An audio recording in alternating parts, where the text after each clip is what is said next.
गोग्गानायनि आरो मोनसे जाफुंसारनायनि मोनसे सान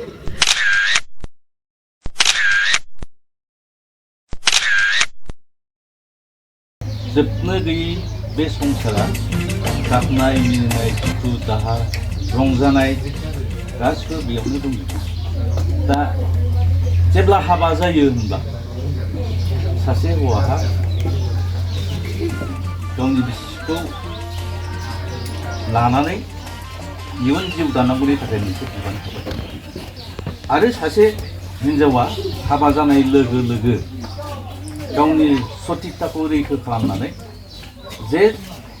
समाजाव जे सासे हिन्जावा फिसायखौ जोबोद सिबियो खुलुमो मानियो फोथायो बेखौ गोसोआव बजाय दोननानै गावनि सतिकताखौ हमथानानै सोलिनांगौ। दा ओंखायनो गिबियाव आङो आंनि बियायं फिसाखौनो बुंबोदों नैबे नोंनि बिमा बिफानि न'आ एसे आलादा जागोन। नोंनि फिसायनि न'आव थांनानै बै न'खरनि सोलिनाय सलन बलना एसे जुदा जागोन आरो नों गोदान हिसाबै एसे जुदा जाबावगोन। नोंहा रावबो सिनायनाय मानसि थाया। नसुंसेनि सोर माबादि मानसि गामि दरसेनि गोबां सोमोन्दोनि मानसि थागोन सोर माबादि मानसि बेजों नोंहा सोलिनांगौआव गोबां सम नांगौ। ओंखायनो बर' बाथ्रायाव बेखौबो बुङो सिखा गोदाना सानथामजों हिनजाव गोदाना दानथाम। दा दानथामनि उनावसो सासे हिन्जावनि बे न'खराव रायजो जानायनि बे गामियाव रायजो जानायनि आखल आखुखौ मोननांनाय जायो।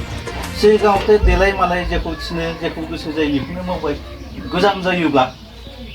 थारमाने सिखा गोदाना मोजांब्ला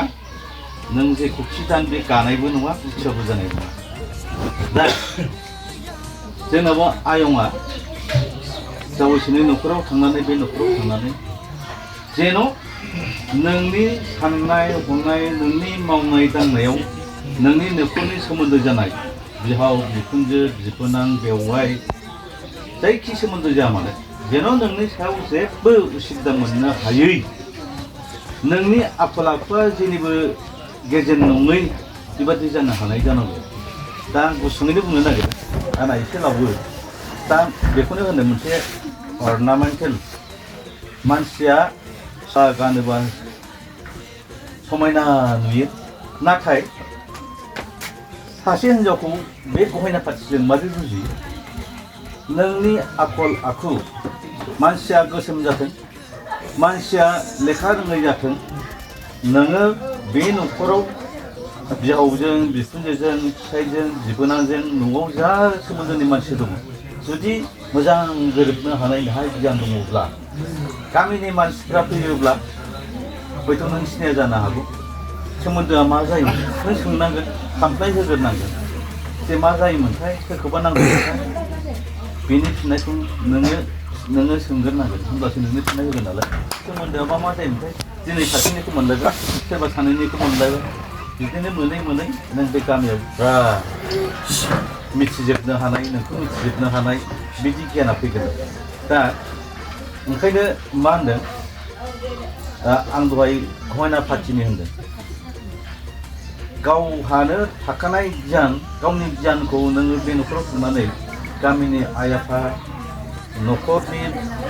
बिहाव बिखुनजो बेजों गोरोबना थानो हायोबा नोंखौबो समायना गोसोमबाबो लेखा रोङाब्लाबो। दा ओंखायनो बे गियानखौ नों हानायमानि बुथुमनानै लानांगौ। नोङो मिथियैखौ नोंनि बिखुनजोनाव सोंनानै लानांगोन मिथियैखौ नोंनि बिहानाव सोंनानै लानांगोन। हयथ' जावैसोआ दा बाहेरायाव थागोन साख्रि मावनाय हिसाबै मोनस्लाबनाय नङा नों होमबा नोङो नोंनि असे बिखुनजोआनो नोंनि असे बिमा जागोन नोंनि असे बिहावानो नोंनि असे बिफा जागोन। थारमाने बेखौ मा होनो बर'आव हौवालायनो हाग्रानि फिसा हिन्जावालायनो मालायनि फिसा। दा जोङो नोंखौ नोंनि बिमा बिफा असे जोंना फंबाया बेवाइया खांबाय फेदेरबाय फोलावबाय जावैसोनि न'खराव नों बारलांबाय। दा ओंखायनो हिन्जावनि फिसा मालायनि फिसा नोङो बै न'खरनि फिसा जाहैबाय। बिदि होननानै जे जों गावनि फिसाखौ मालायनि फिसा होननायखौ अनफिननाय नङा जावैसोखौ अनफिननाया सानफिननाय नङा बिदि नङा। बेयो जोंनि समाजनि रिति निति बे बायध'था बे इउनिभार्सेल ट्रुथ बे जिनिसा दिनै समाजाव सोलिगासिनो दं हिसाबै नोङो उफाय गैया नों थांनांगोन ओंखायनो बै न'खरासो नोंनि असे न'खर जानानै बे न'खराव नों गावखौ दाना ओरै खालामदोलाय थांनानै थानायाव हा गावखौनो जथेस्थ' सिगां फोथायग्रोनांगौ जायो आं बे न'खराव थांनानै रायजो जानो हागोन ना हाया आंनि बिखुनजोआ थिउरिया आंनि बिहावा थिउरिया बे न'खराव आं थानो हागोन ना हाया बिदिथ' नङा जुदि जाफ्लां गोबां न'खराव बिदि थायो नालाय बे न'खराव आङो थांनानै थानो हाथारनांगोन आंखौ बिखुनजोआनो रायथों बिहावानो रायथों आंनि फिसाइयानो मावबा खारनायाव सैया सैया खालामथों आंनि बिबोना सैया सैया खालामथों आंनि आखल आखुखौ आं गावखौनो बिखायाव बोजबनानै गावखौनो बिसास खालामनानै बेफोराव थांनानै थागोन बेबायदि ओंखायनो थांनानै थानायाव गावखौ सहायनांगौ गावखौ फोथायनांगौ गावखौनो बिसास खालामनांगौ होमबासो नोङो नोंनि मावनांगौ खामानिखौ मावनानै लानो हागोन आरो दा आं बेखिनिखौ बुंबाय आथिखाल जुगाव दिनैनि जुगा बिगियाननि जुग नोंसोरखौ हयथ' फोरोंनांगौ अब्लाबो बुंदों दा रोङैखौ सोलों रोङैखौ सों बाहाय जेबो उसुबिदा गैया फिसा गोरोन्थिखौ मालाबाबो फेदेरनो नाङा नोङो जेखौनो उसुबिदा मोनो बेखौनो सों बेखौनो सोलों नोंहा जेबो उसुबिदा जानाय नङा दा आङो बेखौनो गुसुङै बुंबाय आरो जावैसो दा जोंनि फिसाजोखौ नों मोनलांबाय नालाय नोंहा गोदान मोनसे बिबान थाबाय बर'आव बेखौनो बर'नि बाथ्रा भावआव बर' समाजाव हाबा हुखा जाबा बेखौनो बाहायबोबाय थायो नोंनो दुरुं दोंसे होलांबाय लावथि गंसे होलांबाय होननाय बाथ्रा बेनो थारमाने बिदि होननाय माने लावथिजों बुनांगौ दुरुंजों खानांगौ बिदि नङा दिनैनिफ्राय हाबा जानानै नोंनि हिन्जावनि लोमजानाय साजानाय दुखु दाहा गासैखौबो नायनांगौआ नोंनि दायथ' जाबाय होननायसो जायो आरोखि बियो बे नोंनि दायथ' जाबाय नोंनि बिबान जाबाय दा दहाय आं संसार होनदोंना संसाराव मानसिया मालाबा मिथिस्लाबै गोरोन्थि जाफ्लाङो मालाबा माखौबा लानानै दुखु मोनफ्लाङो नोंबो मोनगोन हयथ'बा नोंनि बिसियाबो जोंनाबो फिसाजोआ मोनगोन दा जिनिसखौनो सानलाय हलाय नोंसोर खालामनानै लानांगौ जेन' गोरोन्थि जाया रायजो जानायाव ओंखाम ओंख्रिनि संख्रि बानलुनि एसे दावराव दावसि जायो होननाय बिदि थायो आरोखि खिन्थु फिसा दायखौ जमनानै थानो नाङा जोंनाबो फिसाजोआ बिहाव बिखुनजो बा सोरनियाव जमनानै थानो नाङा नोंनि फिसायनियाव जावैसोनि सायाव बेखौ जमनानै थानो नाङा जावैसोआबो जोंना फिसाजो माबाफोर गोरोन्थि मावोबा बेखौ जमनो नाङा नुनायावनो है बे ओरैसो ओरै जानांगौ बिदि आरोखि गोरलैयै आरोखि होमब्लानो फिसा फिसा गोरोन्थिफ्रा गोमालाङो आरोखि दा जोङो नायगोनां नों बिदिथ' दे मालाबा खालामबावगोन नोङो नायगोनां आरो दिनै खालामबावबाय मालाबा खालामबावबा दे एबार खालामा नायबावगोन आं बिदि नङा आरोखि दा नोंसोर सानैनि गेजेराव ओरैबायदि मोनसे सोमोन्दो ओरै होनो आरोखि बिसिफ्राय सानैनि जिउखौ मोनसेल' होनना बुङो आरोखि मोनसेल' माने जिउआथ' गावबागाव जुदा जुदा हाबा जाबाय नालाय फिसायनि मोजांनि थाखाय सब समाय सिन्था खालामनांगौ साननांगौ हनांगौ आरो फिसायाबो बिसिनि थाखाय सब समाय साननांगौ बुजिनांगौ बेबायदि आरोखि ओंखायनो सानै बिसि फिसायनि जिउआ मोनसेयानो होननाय बेखौनो बुंनाय जायो आरो नों दानाखा आं दानाखा दा जेखियानो जाया मानो जेब्लाबो कर्म खामानिनि फारसे जों उन जानो नाङा आरो धर्मनि फारसेबो जों उन जानो नाङा धर्म आरो कर्म जायफोरनि गोसोआव बियो थाबाय थायो बेबादि मानसिफ्रा मालाबाबो फेलें जाया दा मोनसे बाथ्राखौ आं बुंनानै दोननो लुबैदों बिसास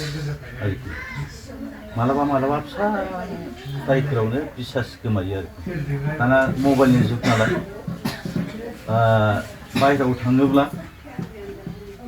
जेन'बा हमनानै ला जावैसोआ न'आवनो फैबाय बहाबा लोगोजों थांफ्लांबाय मा थांखो मानो दाबो फैदिया होनसै आरो नोंना बिसिया जोंना फिसाजो र' थांगासिनो दं सहैयाखिसै आरो दसे उनाव मा थांखो मानो फैदिया फैनोसै होननाया बोरो ओरै बुंसै दाना बावबो फैनो हादिया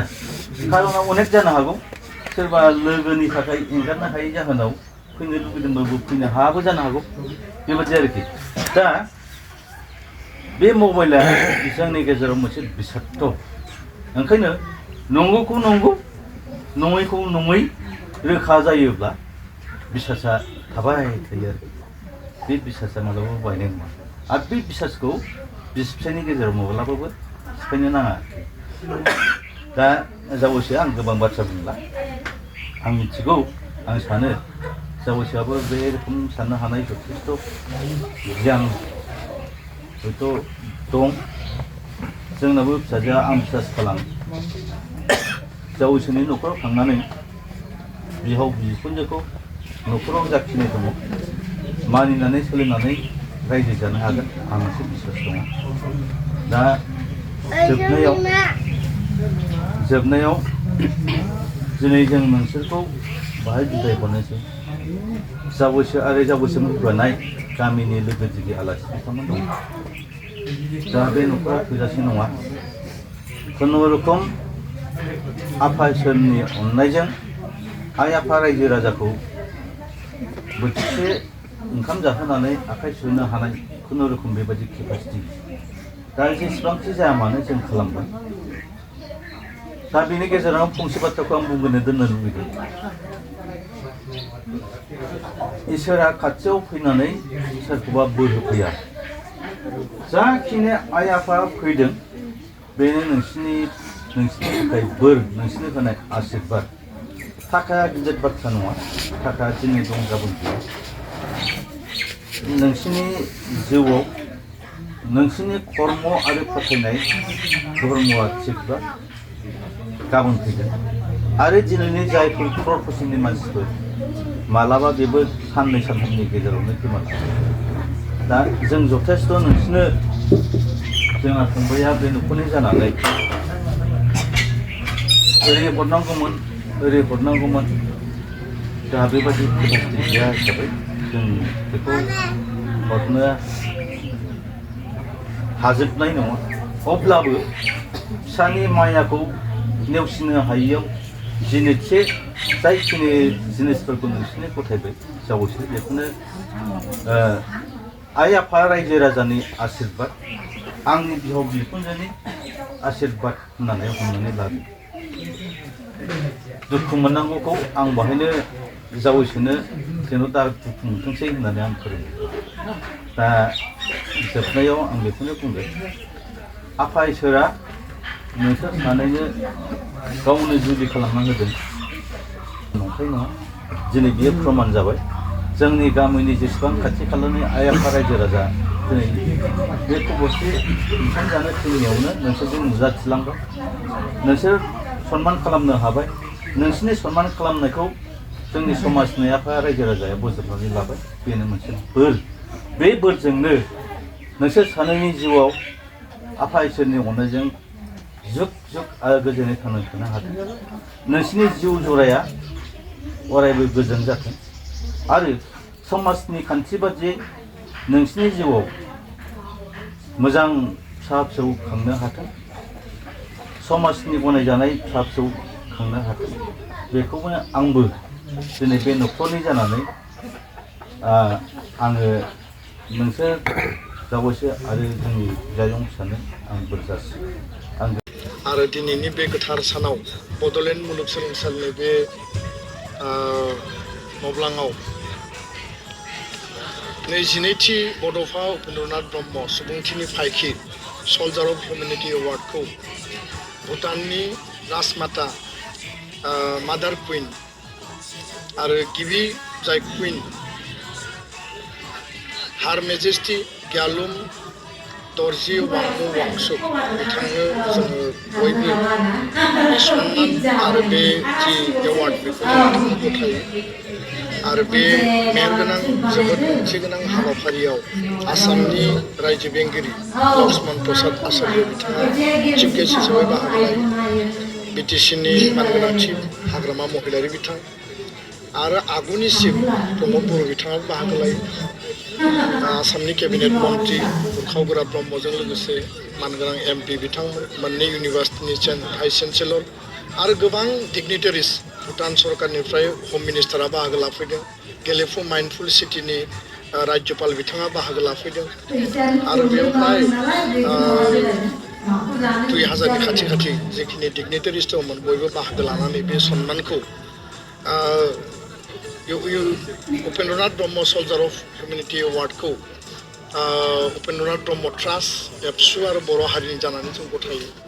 थारैनो बे जि एवार्ड दिनै इन्टारनेशनेल लेभेलाव सौहैबाय आरो जोंनि जि हिउमेनिटीनि जि थाखाय होनाय बान्था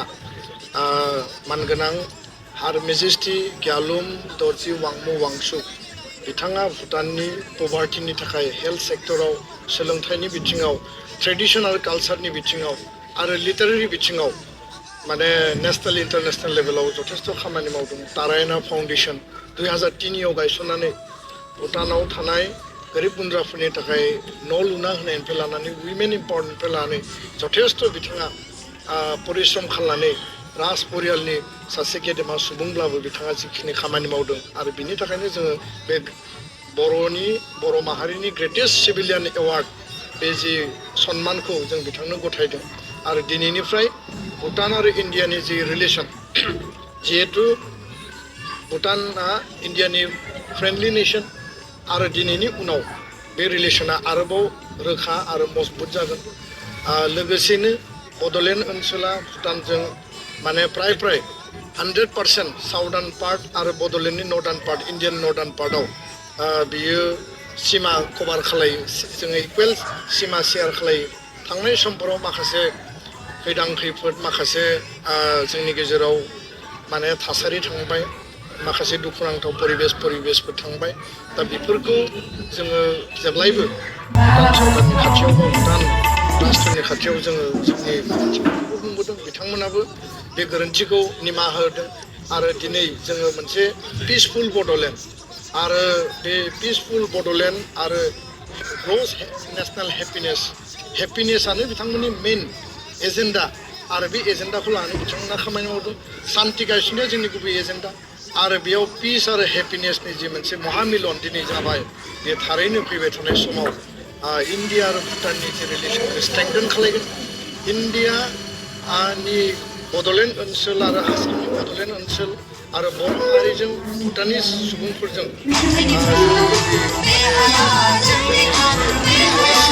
जोंनि जि खुरमा जोंनि जि गोदोनिफ्राय जि सोमोन्दो बे सोमोन्दोआ स्ट्रेंथेन जागोन बड'फानि जि सल्जार अफ हिउमेनिटी एवार्डनि जि मोनसे जाफुंसारनाय बेयो मुलुगाव गोसारथों आरो बड'फानि सानथौ सानस्रिखौ लानानै दुलाराय बर' माहारिया दुलाराय बर' जेब्ला खामानि मावो गोजोन्थों